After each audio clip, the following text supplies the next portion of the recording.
Livro Os Mensageiros, por Francisco Cândido Xavier, pelo Espírito André Luiz. 48. Pavor da morte.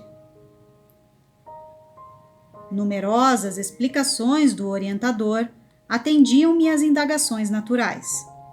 No entanto, restava aprender alguma coisa.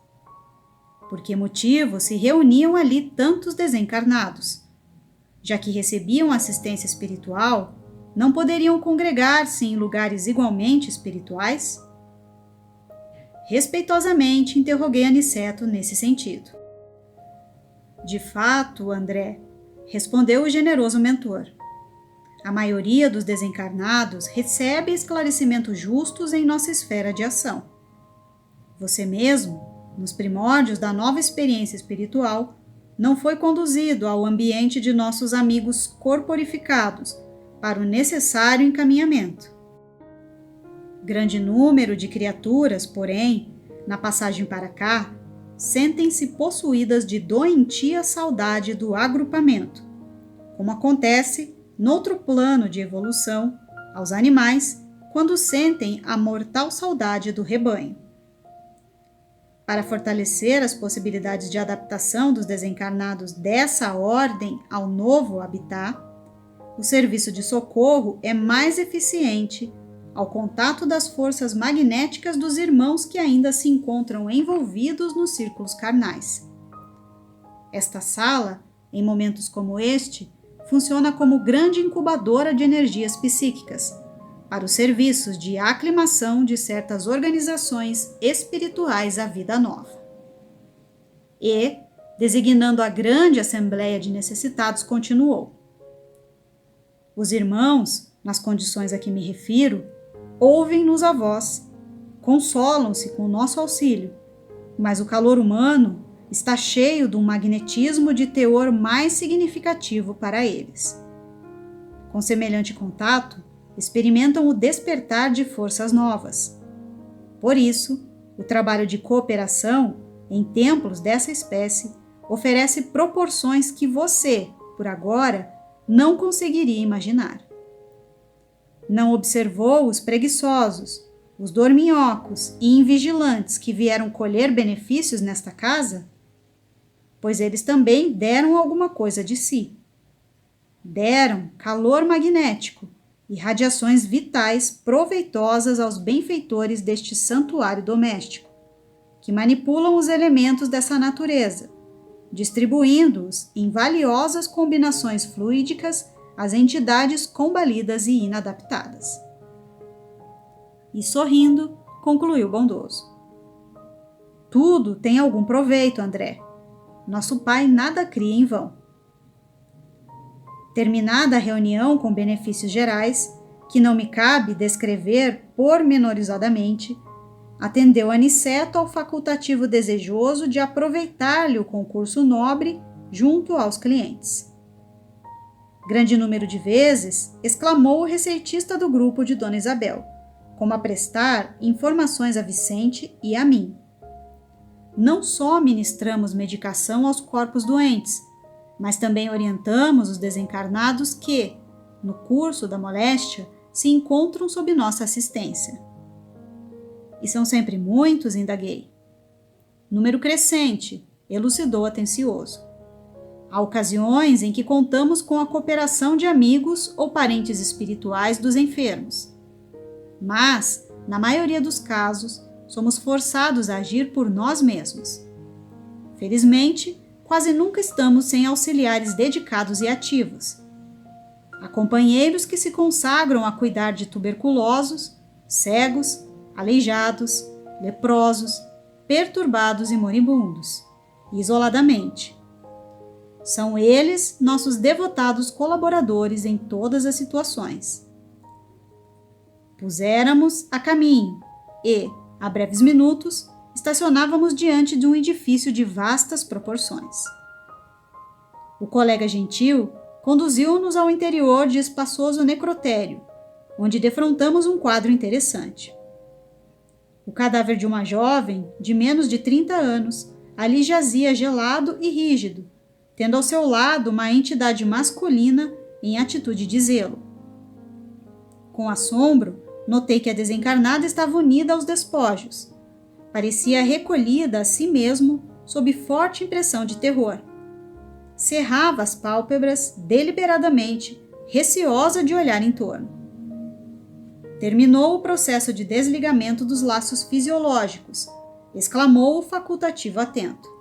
Mas a pobrezinha, há 6 horas que está dominada por terrível pavor. E apontando o cavalheiro desencarnado que permanecia junto dela, cuidadoso, o receitista esclareceu. Aquele é o noivo que a espera há muito. Aproximamo-nos um tanto e ouvimo-lo exclamar carinhosamente. Cremilda, Cremilda, vem, abandona as vestes rotas. Fiz tudo para que não sofresses mais. Nossa casinha te aguarda, cheia de amor e luz. A jovem, todavia, cerrava os olhos, demonstrando não querer vê-lo. Notava-se perfeitamente que seu organismo espiritual permanecia totalmente desligado do vaso físico, mas a pobrezinha continuava estendida, copiando a posição cadavérica, tomada de infinito horror. Aniceto, que tudo pareceu compreender num abrir e fechar de olhos, fez leve sinal ao rapaz desencarnado, que se aproximou comovido. É preciso atendê-la de outro modo, disse o nosso orientador resoluto. Vejo que a pobrezinha não dormiu no desprendimento e mostra-se amedrontada por falta de preparação espiritual. Não convém que o amigo se apresente a ela já. Não obstante o amor que lhe consagra, ela não poderia revê-lo sem terrível comoção, nesse instante em que a mente lhe flutua sem rumo. Sim, considerou ele tristemente. Às 6 horas, chamo-a sem cessar, identificando-lhe o terror. Redarguiu Aniceto conselheiral. Ausência de preparação religiosa, meu irmão. Ela dormirá, porém, e tão logo consiga repouso, entregá-la-emos aos seus cuidados. Por enquanto, conserve-se alguma distância. E fazendo-se acompanhar do facultativo, que assistira espiritualmente a jovem nos últimos dias, aproximou-se da recém-desencarnada, falando com inflexão paternal. Vamos, Cremilda, ao novo tratamento. Ouvindo-a, a moça abriu os olhos espantadiços e exclamou. Ah, doutor, graças a Deus! Que pesadelo horrível! Sentia-me no reino dos mortos, ouvindo meu noivo, falecido há anos, chamar-me para a eternidade. Não há morte, minha filha, objetou Aniceto afetuoso. Creia na vida eterna, profunda, vitoriosa. É o senhor o novo médico? Indagou confortada. Sim, fui chamado para aplicar-lhe alguns recursos em bases magnéticas. Torna-se indispensável que durma e descanse. É verdade, tornou ela de modo comovente. Estou muito cansada, necessitando de repouso. Recomendou-nos o instrutor, em voz baixa, prestássemos auxílio, em atitude íntima de oração, e depois de conservar-se em silêncio por instantes, ministrou-lhe o passe reconfortador. A jovem dormiu quase que imediatamente. Deslocou a Aniceto, afastando-a dos despojos, com o zelo amoroso de um pai, e chamando o noivo reconhecido, entregou-a carinhosamente. Agora poderá encaminhá-la, meu irmão.